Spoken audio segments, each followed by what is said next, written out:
Terre de talent Bernay, nous sommes depuis, vous le savez, chers adhérents, depuis longtemps déjà, à la rencontre de ceux qui animent Bernay, qui la font vivre. Aujourd'hui, chez Gaston, un restaurateur. Bonjour Carlos, vous êtes le patron du lieu. Bonjour, bonjour à tous. Comment allez-vous? Je vais très bien, merci. Très bien, malgré ce ciel de pluie. Mieux que le temps, effectivement. Mieux que le temps, effectivement, oui. Carlos, depuis combien de temps êtes-vous dans la restauration? Alors, dans la restauration depuis 2002, donc ça fait 22 ans. 22 ans que je fais ce métier, essentiellement à Paris. Oui. Plusieurs quartiers à Paris. C'est venu comment à l'origine, si on peut retracer un petit peu vos années, vos jeunes années? À l'origine, j'ai une formation, j'ai fait une fac de droit, donc rien à voir avec la restauration. Oui, vous ne vous destiniez pas à l'origine pour ce métier. Effectivement. Et en tant qu'étudiant, j'ai travaillé dans la grande distribution pendant quelques années et ça m'a plu, le commerce m'a plu. Et donc j'ai travaillé 10 ans dans la grande distribution en tant que responsable de rayon. Et un jour, j'ai voulu être mon propre patron et donc voilà, de fil en aiguille, je suis arrivé dans un bar-restaurant. Voilà, avec un associé tout au début, c'est en 2002. Oui, ça c'était à Paris. Ça c'était à Paris, effectivement. Comment il s'appelait ce bar? Ça s'appelait Ovide-Gousset. Dans quel arrondissement? Dans le 2e arrondissement de Paris. Il existe toujours? L'endroit existe toujours, ça s'appelle plus de la même manière, il n'a plus le même nom, mais la rue, il portait le nom de la rue Ovide-Gousset, donc elle existe toujours bien sûr. C'était un bar depuis 1905, donc c'est un vieux bistrot parisien, très, très joli endroit, donc il existe mais plus sous le même nom. Chemin faisant, vous avez un petit peu bourlingué, j'imagine. Et puis vous vous êtes arrêté sur les chemins de Bernay, sur ces beaux chemins. Bernay, ça représente quoi pour vous, Carlos? Écoutez, une petite ville à taille humaine, mais avec un grand dynamisme. Donc une petite ville très dynamique, avec beaucoup d'événements, et puis beaucoup de charme aussi, avec toutes ces maisons à colombage, surtout dans la rue. Dans cette rue-là, rue Gaston-Follop, c'est une des plus belles rues de Bernay, oserais-je dire. Hein, je ne veux pas faire de jaloux, mais c'est quand même un de mes coups de cœur. Oui, effectivement. À vous aussi. Oui, donc ça attire pas mal de touristes tout le long de l'année, des gens qui prennent en photo toutes ces jolies bâtisses. Ces maisons à colombage qui sont restées dans leur jus, qui sont un petit peu brinque-ballantes, on ne sait pas trop comment elles ont été construites, mais effectivement, elles sont plus très droites, mais elles tiennent debout. Vous connaissiez Bernay avant de venir ici? Oui, alors pendant 15 ans, nous, avec mon épouse, nous avons une maison du côté d'Orbec, donc on était déjà venu plusieurs fois à Bernay, donc on connaissait l'endroit déjà. Qu'est-ce qui a motivé votre envie de vous installer ici, précisément? Eh ben, comme beaucoup de Parisiens depuis le Covid, on a voulu quitter le tumulte de Paris et on cherche un peu de sérénité. Un peu de sérénité, de quiétude. Effectivement. Vous l'avez trouvé dans ces lieux? Oui, effectivement. On s'était dit que Bernay, ça cochait à peu près toutes les cases. Voilà, une petite ville, mais qui reste avec beaucoup d'activités. Et surtout une gare en centre-ville, très pratique. Très pratique pour nous, pour notre famille, quand ils viennent nous voir, quand on veut aller ou sur la côte ou sur Paris, c'est vrai que c'est très pratique. Et puis ça amène beaucoup une clientèle un peu différente. C'est vrai que Bernay, sans sa gare, Bernay n'est plus rien. Oui, effectivement, je pense aussi. C'est un élément central de la vie bernéienne. Oui, je le pense, et surtout qu'elle est très bien placée, elle est en plein centre-ville. L'établissement s'appelle Chez Gaston. Pourquoi Chez Gaston? Écoutez, on a cherché un nom à donner à cet établissement. On a eu plusieurs idées, le petit Bernay, le petit bistrot, le bistrot de Bernay. Et en fait, il y a déjà un bistrot au bout de la rue, donc on s'est dit il va y avoir confusion. Et puis un jour, rue Gaston-Follop, au numéro 11, on s'est dit tiens, chez Gaston, ça peut être pas mal, ça donne un petit côté bistrot à l'ancienne. C'est un hommage à ce grand résistant. Et c'est un hommage, aussi, effectivement, une figure bernéienne de la résistance. Exactement, célèbre opticien bernéen et résistant. Voilà. Alors, il y a un deuxième Gaston célèbre à Bernay, dont on parle moins. Gaston Lenôtre. Gaston Lenôtre, le célèbre pâtissier, effectivement, qui a fait ses armes ici, au bout de la rue, qui a été apprenti ici. La clientèle s'y retrouvera entre l'un et l'autre, deux figures bernéiennes. Voilà. C'est intéressant de le savoir. Effectivement. Donc, Carlos, le départ de Ramdam, on peut dire que c'était une figure des lieux, hein, une légende. Il est parti en retraite. Ça a été pour vous une super opportunité? Oui, c'est un coup de chance d'avoir trouvé cet endroit qu'il a créé, hein, parce qu'auparavant il était de l'autre côté de la rue et il a repris cette boutique qui était une boutique de vêtements avant. Il l'a transformée en bar-brasserie et voilà, donc on a repris, on marche sur ses pas. Ouais. Et on a gardé tout le personnel qu'il avait. Il avait formé une belle équipe qu'on a conservée. Vous avez gardé tout le monde, justement. On a gardé tout le monde. Quel poste occupe votre personnel? Mais aujourd'hui, nous avons Emma qui est chef de cuisine, Elodie qui est commis de cuisine, Et Sylvie, donc, qui est notre serveuse barman, et qui fait un petit peu de tout ici, qui est dans le métier depuis de longues années, donc qui est très connue par les Bernéens, parce qu'elle a travaillé dans plusieurs établissements de Bernay. Et tout fraîchement, on a embauché Eva comme serveuse effectivement le soir, parce que maintenant nous faisons de la restauration le soir, ce qui n'était pas le cas de Ramdam auparavant. Donc elle est en service nocturne, enfin semi-nocturne. Voilà, donc elle arrive dans l'après-midi pour faire le service du soir, de restauration le soir.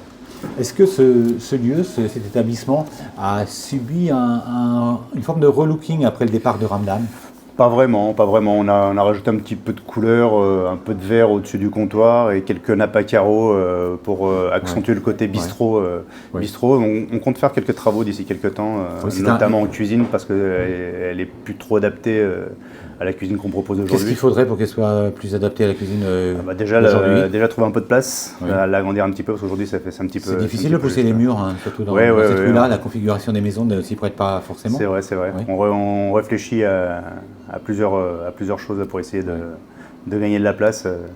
Pour la précision, Carlos, ici c'est un bar-brasserie. Oui. C'est ça, donc on propose une cuisine de bistrot, andouillettes, cuisses de canard, des tartares, des rillettes, enfin des bonnes choses de la région qu'on propose midi et soir maintenant.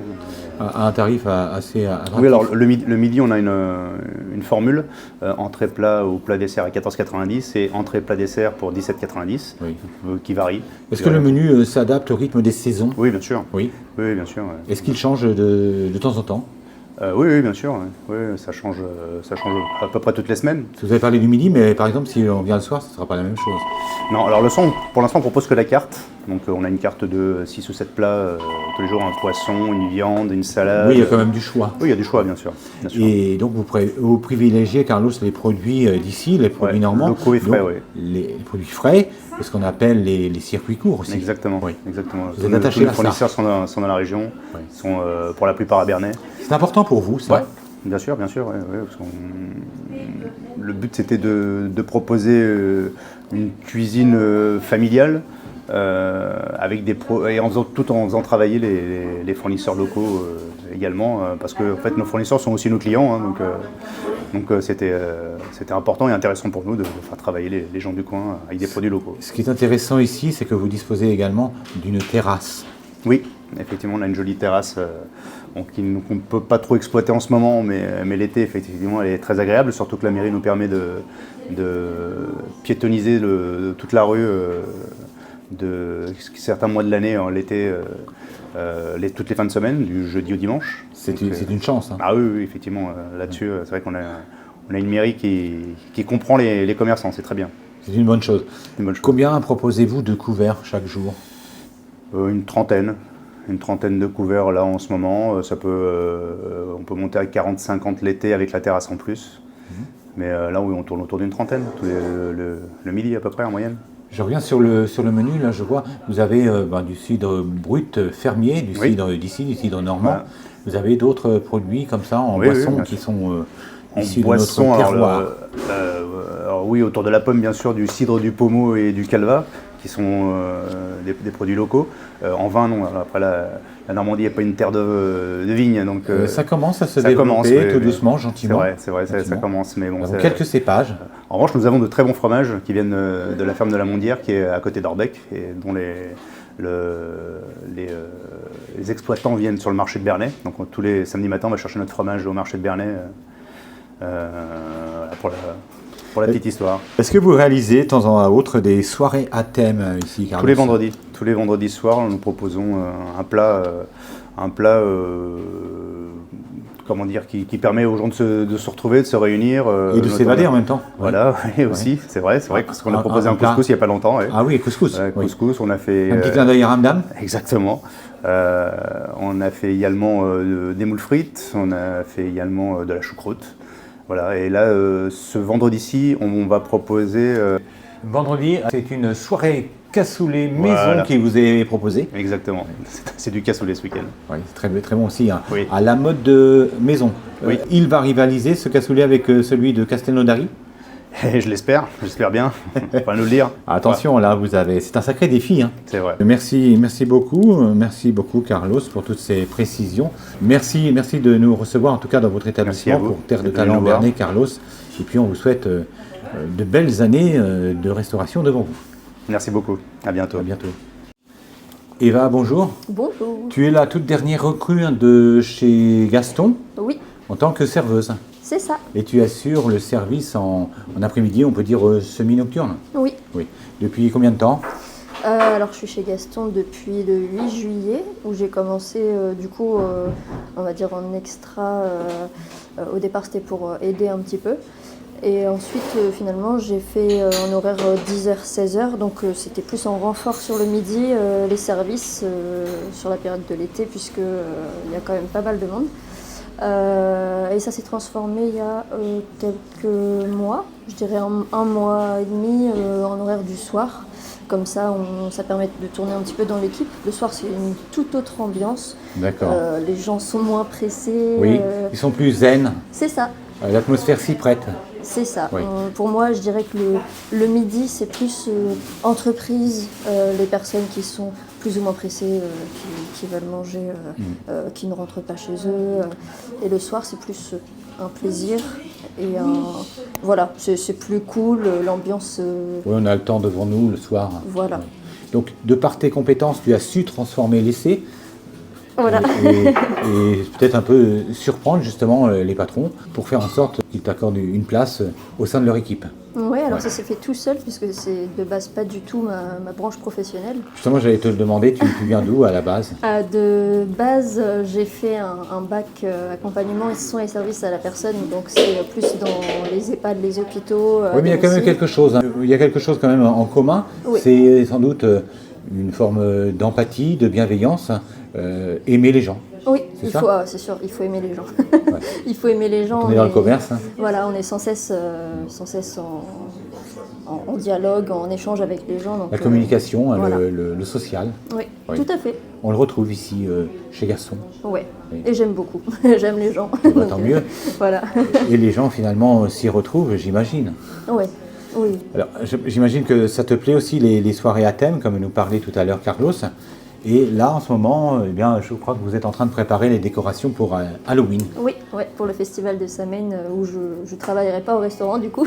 Non, tu prends part à ce festival en oui. tant que bénévole? En tant que bénévole et ange de la mort du coup contre la sorcière Rutabaga. Ah oui, tu avais déjà évolué l'année dernière en tant que figurante au sein de ce festival. C'est ça, oui, ça fait 2 ans. Et c'était déjà l'ange de la mort. Ouais. Ça ne Ouais. change pas. Non. Donc l'ange de la mort qui a une certaine expérience aujourd'hui. Voilà, c'est ça. Bien. On va te retrouver donc au cours du festival Samène, ce qui se veut un festival haut en couleurs. Oui. Puis en attendant, on aura le plaisir de te retrouver derrière le bar et puis en salle. Tout à fait. Oui, les deux. Voilà, les deux. Et le samedi, du coup, je suis en coupé. Je fais le midi et le soir. Merci infiniment, Eva. Merci à toi.